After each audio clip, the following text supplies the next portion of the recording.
अस्सलाम वालेकुम। अहमदाबाद और अहमदाबाद में बर्फ़ तो होती है, थोड़ी होती है, लेकिन बड़े अरसे बाद होती है, 2-3 साल बाद।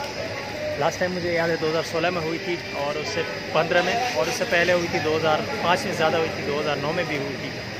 और अभी जो कंडीशन है हमारे पस मंज़र में, बर्फ़बारी हमारे अहमदाबाद से वापस जाते हुए शुरू हुई है। और अगर आप देख सकें, बड़ी ज़बरदस्त किस्म की जाना ये बर्फ़बारी आपको नज़र आ रही है। मेरे ऊपर भी ये देखें गिर रही है बर्फ़। और मैं सब अंदर बैठे हुए हैं गाड़ी में, मैं इंतज़ार कर रहा हूँ कुछ फ़ोटोग्राफ़ी वगैरह। ऊपर को आपको मैं आपको मनाज़र दिखाऊँ ना,